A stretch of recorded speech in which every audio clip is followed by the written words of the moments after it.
तो ये लेबनान और इजराइल से हमेशा लड़ाई होते रहता है। लेबनान का एक बंदरगाह है बेरूत, जो उसकी राजधानी में है। उस बंदरगाह पे एक तो पानी वाली जहाज में ब्लास्ट हो गया था।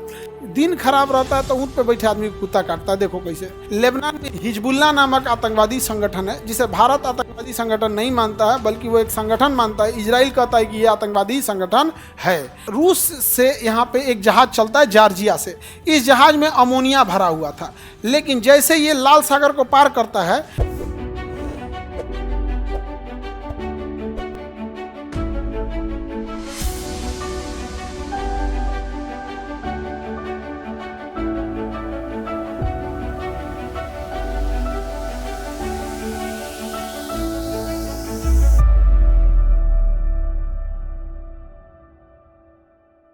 सीरिया के नीचे लेबनान। मिडिल ईस्ट का एकमात्र देश लेबनान है जहां पर मुस्लिम के से ज़्यादा ईसाई रहते हैं। मुस्लिम से ज़्यादा ईसाई। लेबनान में मुस्लिम ज़्यादा हैं, बट ईसाई भी बहुत ज़्यादा हैं, मतलब ज़्यादा संख्या में ईसाई हैं। बाकी पूरे मिडिल ईस्ट में सबसे ज़्यादा किस धर्म के लोग हैं? लेबनान की राजधानी बेरूत। लेबनान एक बहुत गरीबी अभी झेल रहा है यहाँ पर। लेबनान में हिजबुल्लाह नामक आतंकवादी संगठन है, जिसे भारत आतंकवादी संगठन नहीं मानता है, बल्कि वो एक संगठन मानता है। इजराइल कहता है कि ये आतंकवादी संगठन है। इजराइल क्या कहता है? आतंकवादी संगठन है। कोई दिक्कत है किसी को? तो ये लेबनान और इजराइल से हमेशा लड़ाई होते रहता है। लेबनान का एक बंदरगाह है बेरूत, जो उसकी राजधानी में है। उस बंदरगाह पे एक तो पानी वाली जहाज में ब्लास्ट हो गया था। दिन खराब रहता है तो ऊँट पे बैठे आदमी को कुत्ता काटता है। देखो कैसे। एक रूस से यहाँ पे एक जहाज चलता है जॉर्जिया से। इस जहाज में अमोनिया भरा हुआ था, लेकिन जैसे ये लाल सागर को पार करता है तो बेरूत के जो हैं लेबनान के कोस्ट गार्ड ने कहा कि आपको इसका क्लियरेंस नहीं है, आप इसको हमारे यहाँ रखिए, जब आप इसका क्लियरेंस लाइएगा तब ले जाने देंगे। तो ये रखा गया। तब तक वो कंपनी 6 महीना बाद दिवालिया हो गई। उसकी जहाज़ वैसे का वैसे पड़ा रह गया। तो लेबनान के ऑफिसर्स ने कहा कि इसके अमोनिया निकाल के गोदाम में रख दो, बिना मतलब पड़ा हुआ है। तो 2 साल से अमोनिया किस में रखा था? गोदाम में। 2020 में वो गोदाम में आग लग गया। और अमोनिया विस्फोटक होता है, और उसमें कई टन अमोनिया था। मारा ब्लास्ट हुआ ना तो बंदरगाह उड़ गया।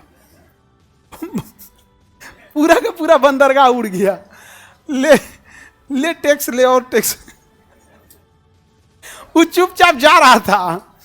जहाज कहाँ जा रहा था? चुपचाप जा रहा था।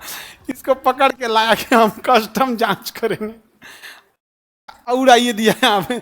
2 साल बाद उड़ा। लेबनान बेरूत बंदरगाह भी बचा हुआ है, उड़ गया। कौन उड़ाया है? और जानते हैं, लेबनान अपने बेरूत बंदरगाह के विकास के लिए वर्ल्ड बैंक से लोन मांगने गया था। वहाँ लोन पे डिस्कस चल रही थी कि बेरूत बंदरगाह को और अच्छा बनाया जाएगा। इधर बेरूत बंदरगाह के गोदाम में अमोनिया ब्लास्ट कर गया। पूरा का पूरा बंदरगाह उड़ गया।